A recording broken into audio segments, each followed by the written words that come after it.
Voilà, c'était ma dernière question depuis, avec toute l'expérience du préalable et ces 2 ans comme parlementaire.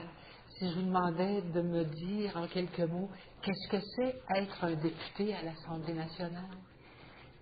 Ben, premièrement, c'est une fierté. Moi, j'ai été extrêmement touchée que les gens me réélisent. Vous savez, être réélu, c'est quelque chose de formidable. Parce que la première fois, ben, les gens se disent, ben, elle a l'air bien, cette dame, elle a fait pas mal d'affaires dans sa vie, elle est pas mal fonceuse, elle a, bon, elle a des préoccupations pour les gens qui sont démunis, on l'essaie. Mais quand on vous réélit, ça veut dire quelque chose. Et là, l'engagement est encore plus solide, plus fort. Moi, mon engagement auprès des gens, c'est d'être à leur écoute, d'être proche d'eux, hein, et puis de faire progresser les conditions de vie, puis de faire du Québec un pays. Ils le savent. Je ne m'en cache pas. Je suis souverainiste, mon engagement n'a pas changé. Mais être une députée à l'Assemblée nationale, c'est aussi représenter les gens et leurs intérêts, quelle que soit leur couleur, leur opinion politique, quelle que soit leur couleur politique. Et penser à tout le monde, pas avoir de groupe qu'on préfère à d'autres. Pas se tenir plus avec les gens d'affaires ou avec le communautaire ou avec... Vous savez, tout le monde a besoin de son député. Et évidemment, bien, la concertation avec les élus locaux, c'est très important. La commission scolaire, dans le comté de Crémazie, j'ai la chance d'avoir la présidente de la CSDM qui est commissaire dans le quartier antique. Donc, on travaille très fort ensemble. J'ai aussi la députée fédérale, qui est Maria Mourani, la députée du Bloc, et à l'arrondissement également, de la mairesse de l'arrondissement, les conseillers, les conseillères de ville, avec qui il faut se concerter constamment.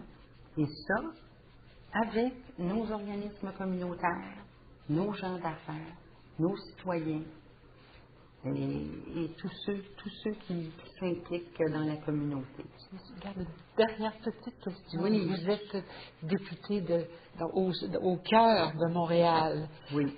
Mais les régions éloignées, est-ce que vous avez quand même la sensibilité de ce qui se passe Ben oui. et des problèmes Ben oui. là-bas? Ben oui.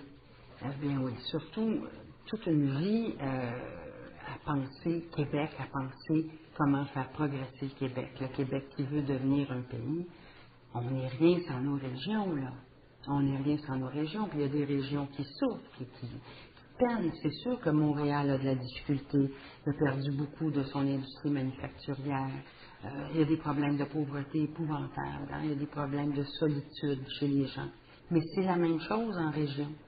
Et j'admire mes collègues députés, qui sont députés dans des régions éloignées. Imaginez, ça complique encore leur tâche. Et nous, on se doit de les écouter quand ils nous parlent, soit en caucus ou à l'Assemblée nationale. On se doit de les écouter. Pas toujours penser, là, centrer les choses sur les grandes villes. La crise forestière, les villages qui vont fermer, c'est dramatique. C'est dramatique. Je ne sais pas si vous vous souvenez, Mme Galichan, vous ne garderez peut-être pas ça dans votre entrevue, mais il y a 40 ans, il y a eu en Gaspésie l'opération Dignité à Esprit Saint. Et imaginez-vous qu'on a eu un téléphone, je dis on, ce n'est pas moi, c'est mon conjoint. On a eu un téléphone il y a quelques semaines. Ils vont continuer, ils ont ouvert un musée, ils vont célébrer les 40 ans de l'opération Dignité, l'opération Dignité en Abitibi. Si on se rappelle, les villages étaient sur le point de fermer. Les gens ont décidé de se prendre en main, de mettre tous les fonctionnaires dehors, puis de négocier d'égal à égal avec Québec. Pour être capable, ils voulaient du bois. Ils voulaient du bois pour leur bûcheron. Alors, ça date pas d'hier, là. Donc, les régions, c'est fondamental. Tout est important. Tout est important. Et je pense que le caucus du Parti québécois est bien équilibré à cet égard-là. On a des gens de région, puis je vous assure qu'ils ont leur droit de parole et leur temps de parole. Madame Lapointe, je vous remercie infiniment pour le temps que vous nous avez consacré. Oh, ça me fait plaisir.